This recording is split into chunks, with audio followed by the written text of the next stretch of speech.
భారతదేశపు మహాగ్రంథాలు, కావ్యాల సంపూర్ణ సంకలనం. సబ్స్క్రైబ్ చేయండి తిలక్. నేడు నేను 3 అస్త్రములు లక్ష్మణునిపై ప్రయోగించినాను. అవి అమోఘమైనవి. వాటిని ఎదిరించే శక్తి ఈ ముల్లోకములలోనూ ఏ అస్త్రమునకు లేదు. వాటి విరుగుడు కూడా లేదు. అది అంతిమ నిదర్శనము. అది చూసి నాకు విశ్వాసము కలిగినది. అతడు మానవుడు కాదు, సాక్షాత్తు నారాయణుని అవతారమేనని. అందుకని నీవు నీ తండ్రికి ఉపదేశము చేయడానికి వచ్చినావు. ఓ తండ్రి, నీవు ముల్లోకములలోనూ తమ విజయ డంకాను మ్రోగించి అఖండ యశస్సును సాధించినావు. నేడా యశస్సును ధూళిలో కలిపివేసి ఆ వనవాస భిక్షుకుల చరణముల వద్ద వెళ్లి కూర్చో అని. ఇంద్రజేత్, జ్ఞాపకముంచుకో, ఎవడైతే స్వయముగా తన చేత్తో తన కీర్తిని ధూళిలో కలుపుకుంటాడో వాడిని దేవతలు కూడా గౌరవించరు. పైగా వారు రావణుడు మృత్యుభయంతోనే అపజయమును స్వీకరించాడంటారు. నన్ను ఆశీర్వదించండి తండ్రి. ఒకవేళ నా మృత్యువే లిఖితమైతే నేను సగౌరవంగా ఒక వీరుని వలె ఎలా మరణిస్తాను అంటే రాముడు సైతం నా వీరత్వాన్ని చూచి అవనతమస్తకుడవ్వాలి.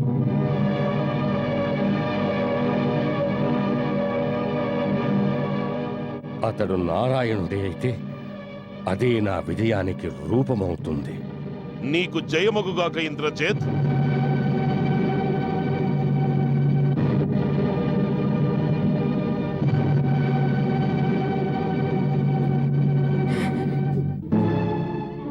కుమారా, వారు సాక్షాత్తు భగవంతులని నీవు గుర్తించినావు కనుక నీవు ఒక్కడివే వారిని శరణు కోరి వెళ్ళు. ముక్తి పదమున ప్రాణి ఒంటరిగానే వెళుతుంది. ఈ అవకాశం ఏ ఒక్కరికో లభ్యమవుతుంది. వత్స, నీవు ధర్మ మార్గమున పయనించు.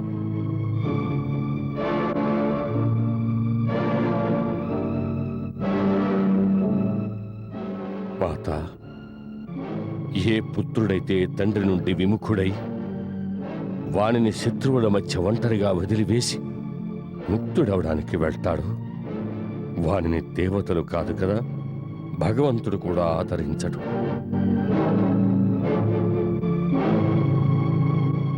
ధర్మ మార్గాన్ని ఉపదేశిస్తున్నావా మాత? పుత్రునికి కేవలం ఒక్కటే ధర్మ మార్గమున్నది. తన తండ్రి చరణముల చెంత తన సుఖాన్ని, సంపదల్ని, వైభవాల్ని, అంతెందుకు తన ముక్తిని సైతం బలి చేయవలసినది.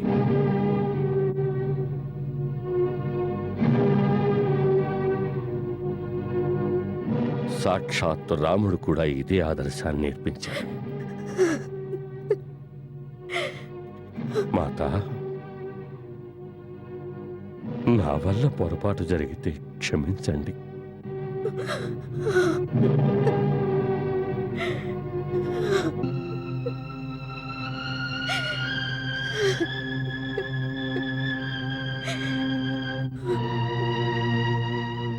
స్వామి,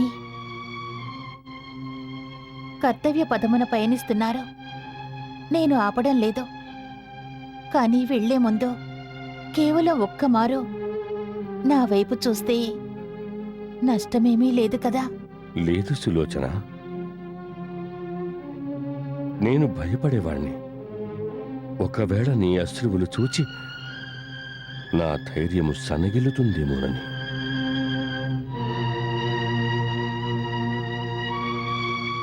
చూడండి, నా కళ్ళలో అశ్రువులు లేవు.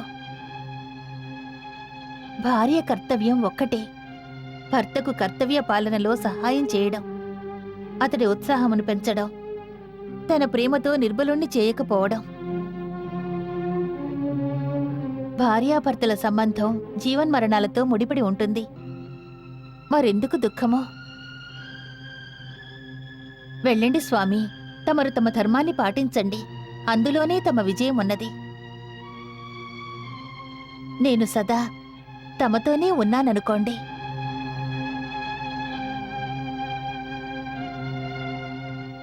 సులోచన, నీవు ధన్యురాలవు. నీ కీర్తి ఆచంద్రార్కం శోభిల్లుతుంది.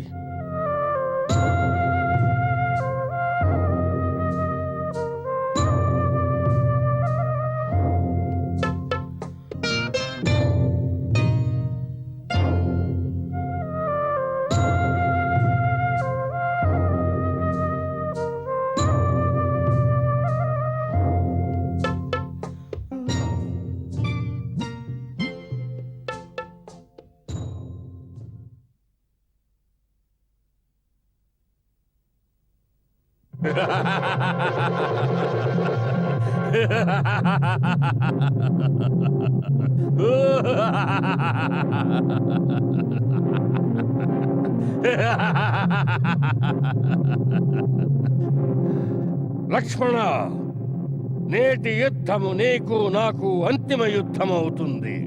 నేడు నీవైనా ఉండాలి లేదా నేనైనా ఉండాలి, కానీ చరిత్ర ఇంద్రజిత్తునే జ్ఞాపకముంచుకుంటుంది.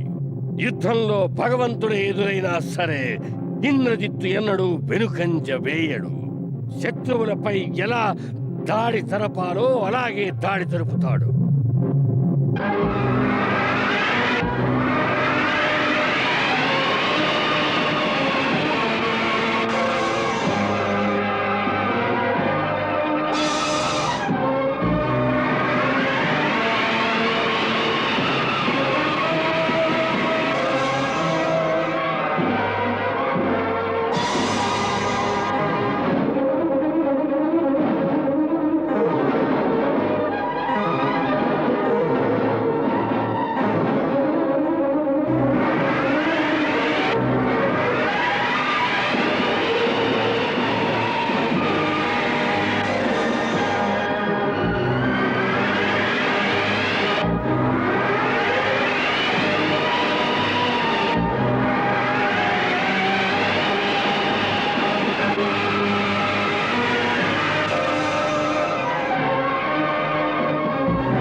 నేను శ్రీరాముని అనన్య సేవకుడనైతే నీకు శ్రీరామునిపై ఆన. ఈ క్షణమే మేఘనాథుని శిరస్సు ఖండించి మరలిరా. లక్ష్మణ, నీకు శ్రీరామునిపై ఆన అయినచో ఈ ఇంద్రజిత్తునకు తన దేశముపైన ఆన. ఈ ఇంద్రజిత్తు జీవించి ఉండగా ఈ దేశంలో శత్రువుల విజయ పతాకమును ఎగరనివ్వడు, ఎగరనివ్వడు, ఎగరనివ్వడు, ఎగరనివ్వడు.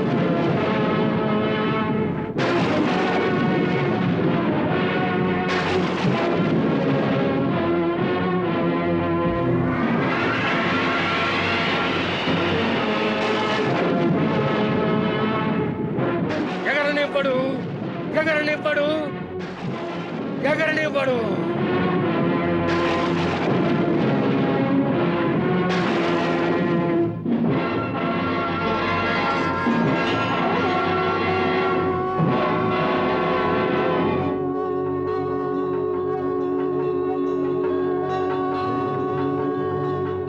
ధన్యుడవు ధన్యుడవు లక్ష్మణ, నీకు జయమగుగాక.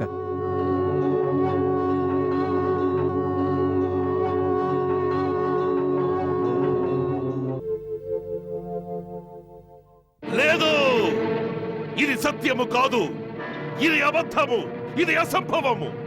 సూక, ఈ అబద్ధపు సమాచారము తెచ్చినందుకు నీ శిరస్సును ఖండించవలసినది. శిరస్సును.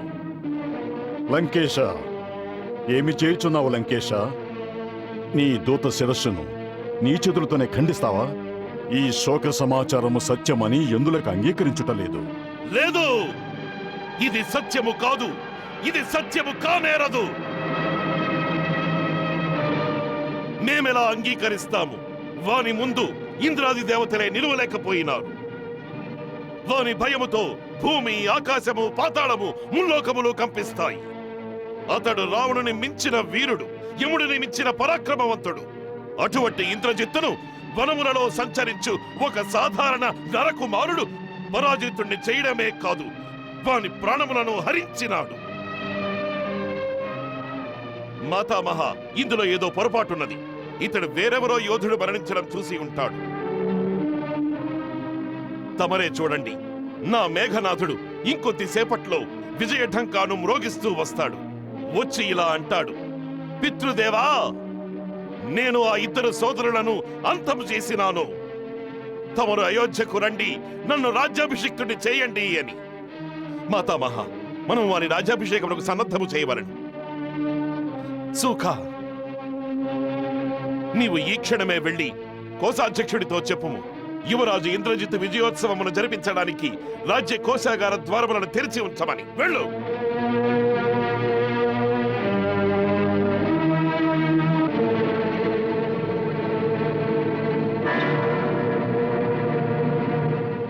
వెళ్ళు.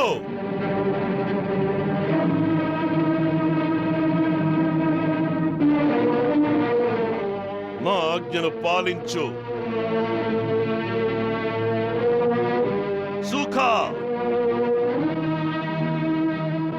మా ఆజ్ఞను పాలించు. సుఖ, నీవు విశ్వాసఘాతకుడవు, విశ్వాసఘాతకుడవు. తారణ, నీవు వెళ్ళు. నీవు తక్షణమే వెళ్ళి నగరములో విజయఢంకాను మ్రోగించు. విజయోత్సవం గురించి చాటింపు వేయించు. వెళ్ళు.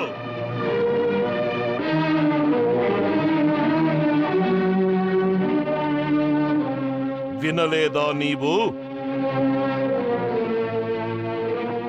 మా ఆజ్ఞను పాలించు. మా ఆజ్ఞను పాలించు. మా ఆజ్ఞను పాలించు. మా ఆజ్ఞను పాలించు. ఆజ్ఞను పాలించు. మహారాజా, తమరేం చేస్తున్నారు? ఎందుకు అర్థం చేసుకోవటం లేదు? తమ ఇంద్రజిత్ ఇక తిరిగి రాడు. తిరిగి రాడా? ఎందుకు తిరిగి రాడు? అతడు ప్రప్రథమముగా తన తండ్రి వద్దకు వస్తాడు, తన విజయ సందేశమును వినిపిస్తాడు. ముందుగా మా వద్దకే వస్తాడు, తర్వాతే తన మందిరమునకు వెళతాడు. తను మహా పితృభక్తుడు. ఇంద్రుడు మమ్ములను బంధించినప్పుడు అతడే విడిపించినాడు. తమకి తెలియదా మాతామహ? నాకు తెలుసు, కానీ తమకే తెలియదు. ఆ పితృభక్తుడు ఇక ఎప్పటికీ రాడు. ఎందుకు? ఎందుకు? ఎందుకంటే అతడు మృతి చెందాడు. మృత? అవును, మృతే. ఇంద్రజిత్తు మృతి చెందాడు. మృత్యువా? మృత్యువు మాకు దాసి. తను ఎలా మా ఇంద్రజిత్తును వధించగలదు? మహారాజా రావణ, ఇంద్రజిత్తును మృత్యుదేవత వధించలేదు, తమ అహంకారమే వధించినది. తమరు తమ బల పరాక్రమములతో కాలాన్ని బంధించగలిగినారు, కానీ తమ కామమును అహంకారమును బంధించలేకపోయినారు. నేడు అదే కామ అహంకారముల చేతిలో తమరు అడుగడుగునా ఓడిపోతున్నారు. అహంకారమే తమ వినాశనమునకు మూలము. ఆ అహంకారమే మీలోని స్పృహను ఈ విధముగా శూన్యము చేసినది. ఈ సమయములో తమకు తమ పుత్రుని మరణము కూడా గుర్తించలేకుండా చేస్తున్నది. తమ చెవులు వింటున్నాయి, తమ ఆత్మకు కూడా ఈ విషయం తెలుసు. తమ అంతిమ పుత్రుడు రణమును మరణించాడని, కానీ తమ అహంకారము మహాబలుడు మేఘనాథుడు మరణించాడని అంగీకరించుటకు సిద్ధముగా లేదు. లేదు, ఇది అబద్ధము, అబద్ధము. మీరందరూ నా సేనానులు కారు. శత్రుదళముతో చేతులు కలిపి మారువేషములు ధరించి కుట్రలు పన్నుతూ నా మనోబలమును దెబ్బతీయుచున్నారు, నా మనోబలమును దెబ్బతీయుచున్నారు. కానీ ఇట్టి కుట్రలకు నేను చెలించను, నేను చెలించను, చెలించను, తల వంచను. మేము మీ అందరి కుత్తుకులను ఖండించి వేస్తాము. ద్రోహులారా, మేము మీ అందరికీ మరణశిక్ష విధించెదము. మరణశిక్ష, మీ అందరికీ మరణశిక్ష విధించెదము. మరణ శిక్ష నాకు విధించండి మహారాజా, విధించండి, నాకు మరణ శిక్ష విధించండి. నేడు నేను కూడా తమను మృత్యువు కోరి వచ్చాను. నేడు ఈ లంకలో ఇంటింటా మూల మూలలా మృత్యువు తాండవిస్తున్నది. ఇక నేనెందుకు మృత్యువు పాల పడకూడదు? ఎందుకు పడకూడదు? మహారాణి మండోదరి, నన్ను రాణి అని పిలవకండి, మండోదరి అని పిలవకండి. నేనొక తల్లిని, ఒక అభాగ్యురాలనైన తల్లిని. నా కనుల పంటను నా నాథుడే తన చేతులతో నాశనం చేశాడు. నీవు పిచ్చిదానివవుతున్నావు మండోదరి. పిచ్చిదానను నేను కాను, పిచ్చివారు తమరే లంకాపతి. తమ కోరికలని అగ్నిలో ఒక్కొక్కరిని ఆహుతి గావిస్తున్నారు తమరు. నేడు నా అమూల్యమైన పుత్రరత్నమును, నా ప్రచండ పరాక్రమ పుత్రుడు మేఘనాథుని తమ కామాగ్ని జ్వాలలకు బలి చేశారు తమరు. తమ చేతులతోనే తమ పుత్రుడి బలి గావించిన క్రూరులైన తండ్రి తమరు.